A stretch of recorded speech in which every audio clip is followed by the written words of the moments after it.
Good morning po mga kaharot, welcome po sa akin channel. Nandito po tayo ngayon sa ating trabaho at pakikita ko sa inyo ang ginagawa ng ating mga tao ngayon mga kaharot. At ayan po, at busy sila dahil kami magkakaroon ng backfilling.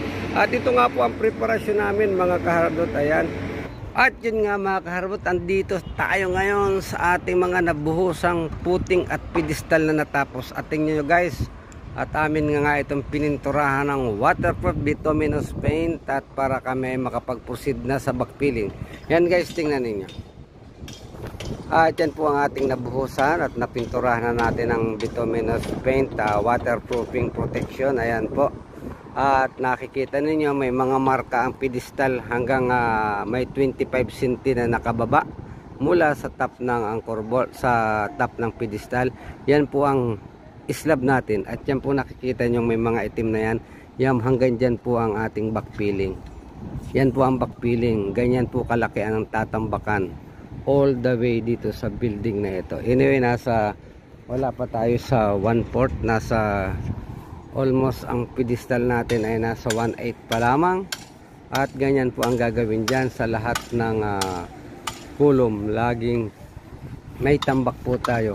Hanggang dyan po ang finish floor line po natin, yung ibabaw na yan, yung nakikita nyo sa tuktok, yan po ang finish floor line natin, yung ibabaw na yan.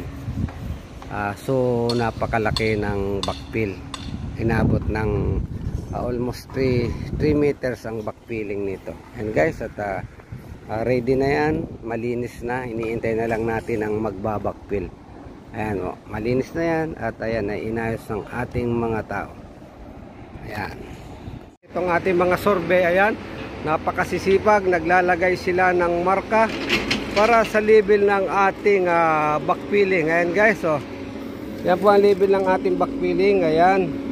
At meron po tayong hanggang dito, meron tayong 2 layers at umpisahan po natin ang pagbabackfill ngayon. Ayan po hanggang doon sa area na yon at siyempre ang ating equipment andun sa taas. Ayan po ang magsisilbi, tutulak yung lupa na yan para mabawasan yung lupa sa taas. Ayan po ang ating update ngayon sa ating pagbabackfill. At ito nga po, itong ating mga puting, siyempre bago natin ito ay backfillan ay inayos natin. Nakahanda ang mga marking nila yan guys. Nakikita nyo yung mga marking na pula na ginagawa ng ating mga survey team ay napakahalaga niyan kasi dyan mababasi ang ating level ng backfilling. Ayan guys, at tuloy po tayo sa panunood ng ating gagawing pagbabackfill ngayon sa araw na ito. Ayan guys, oh.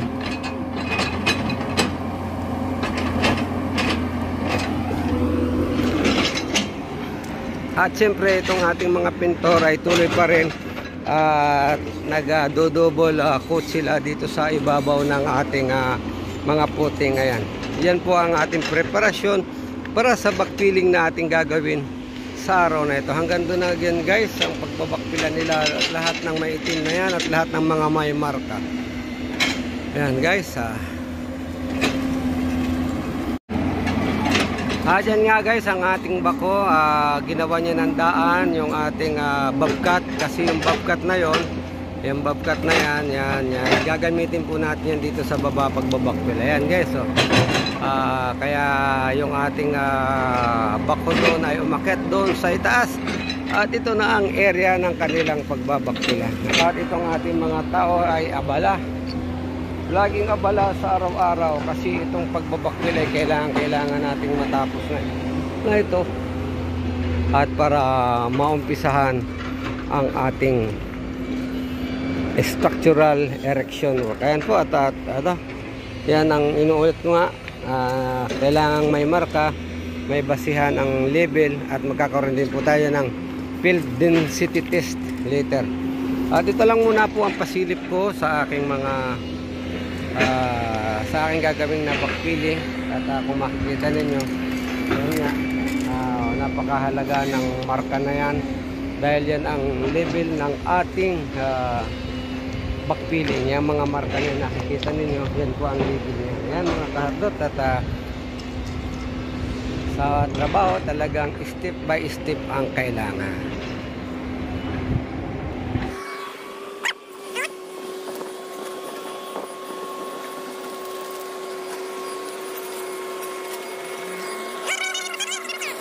At ito nga guys, ang backfilling natin mula dito sa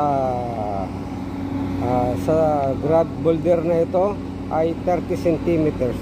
30 cm ang layer ng ating kapal ng pagbabakpilan. Ayan guys, at dito tayo mag-uumpisa at yung lupa na yon ay ibababa natin. Ayan.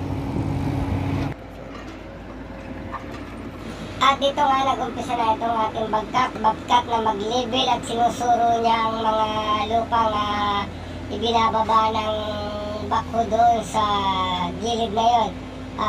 Anyway, Eldo, isa pa lang ang ating bagkat at bukas maaaring dagdagan ito ng ating contractor kasi hindi obra kung isa lamang ang gagamitin niyang bagkat dito. Mahirapan at matatagalan ang pagbabagpil. Kailangan natin itong magtuloy-tuloy at para mabilis ang ating pagkatambak at may saayos maigi ang layer by layer na backfilling. Every layer po dyan ay meron po tayong ikliti, field density test po tayo dyan every layer, kaya kailangan malibel at makumpak ng husay. Yan po ang una-una, nililibel lang muna nila yan, ganyan, hanggang doon sa marking na ibinigay ng ating surveyor, at then babasahin, tutubigan yan, at pag natubigan ay kumpaksyon na, ikukumpak yan, then will kumpak na, tatawag na tayo ng laboratory technician at atin pong ipatitesting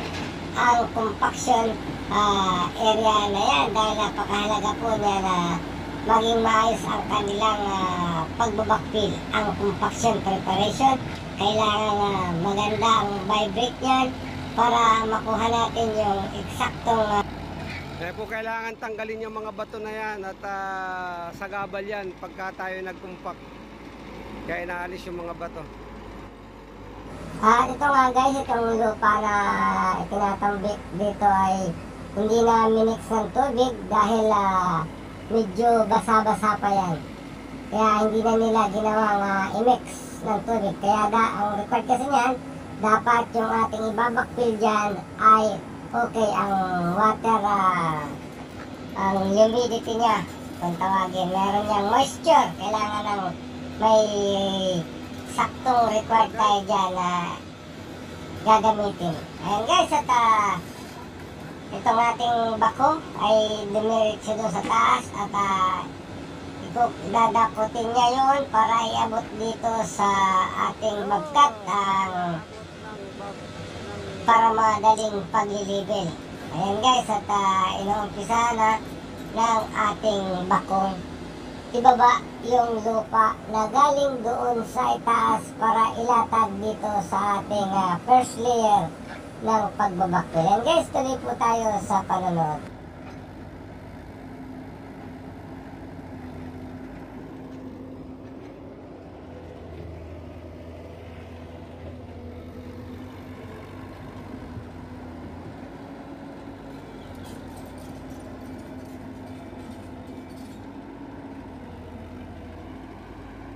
Hop! Hey! Careful, careful, careful!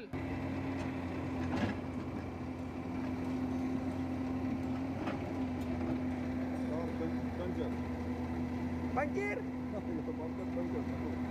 No. Only 3 times.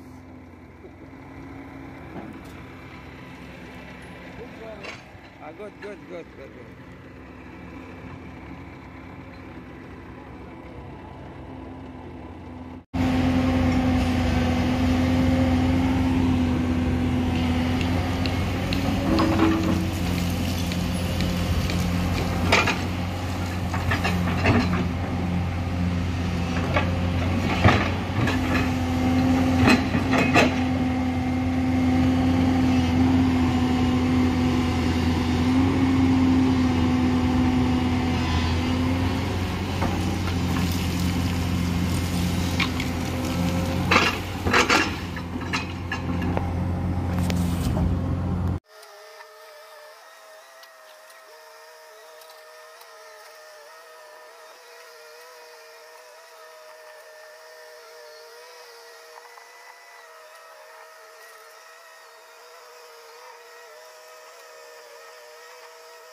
At ang oras natin ngayon mga kahardot ay alas 10:05.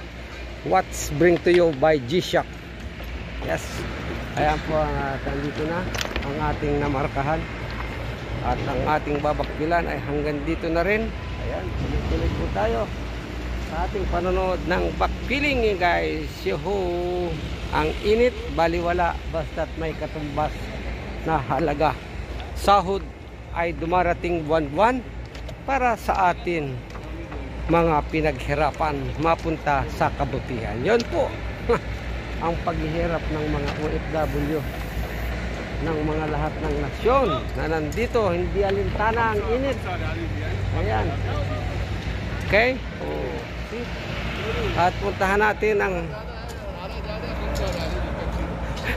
andyan, puntahan natin ang ating first layer backpeeling. Ayan guys.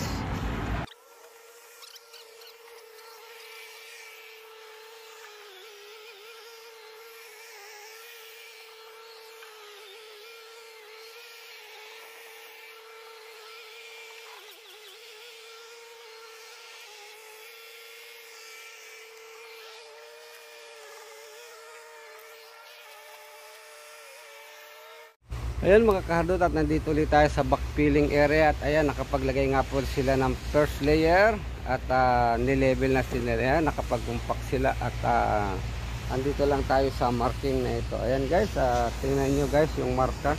Yan, ang level. At pag natapos siyang magpag-compact na yan, ay magkakaroon tayo ng FDT dyan. At itong may mga puti-puti na ito guys, kailangan niyang ma-compact, ma-repaint yan, may mga dapat ma-repair yan. Ito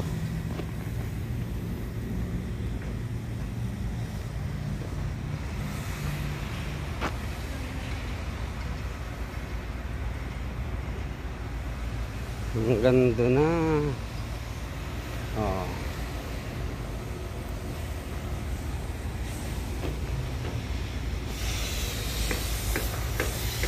Kulo abiyada, shop.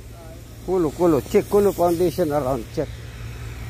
Asan PEG ada alyam this consultant pa din. Yan guys, at nire-repair niya yung mga natamaan. Here. See? One by one. You make one by one.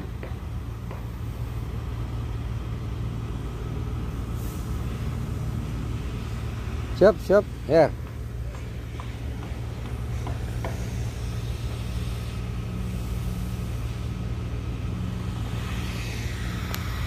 At ito guys, gumamit sila ng roller compactor na maliit.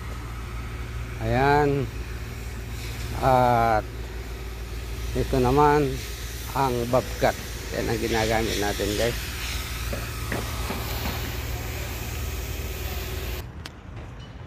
At yun guys mga kahardot, maraming salamat po sa inyong panonood. At hanggang dito muna ang aking first layer na ipakikita sa inyo. At sa mga susunod at pang pagbabakpil at ipakikita ko sa inyo pagka nagkaroon kami ng FDT dito sa aming first layer. May testing po ito, soil test. Ayan guys, at maraming salamat pong muli. At hanggang dito na lang ang aking video. Sundan ang mga susunod pang kabanata. Bye bye.